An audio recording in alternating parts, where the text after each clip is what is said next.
I've liked this since I was a kid. I've had an interest in it. I remember seeing that movie in the theaters that had like Bigfoot, the Abominable Snowman, and Loch Ness Monster all in one movie. It was like In Search of, like the movie.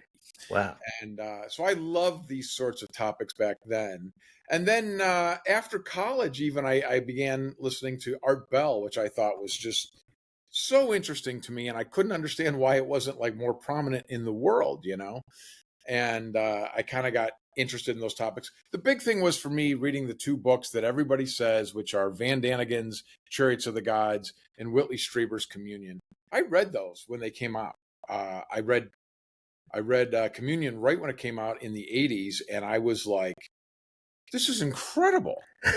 And I've always had an interest in the topic. And then, as things progressed over the years, luckily I was doing a podcast. It was a cannabis podcast of all things. Oh, that's funny. And the owner of that network, Tony Sweet, had his show, and the guy he was doing it with left. So he knew I was into these topics just as an interest. And he brought me in and we started doing that show together. And that makes you dive into it more because when we interview somebody, I try to read their book or listen to their lecture and, Right.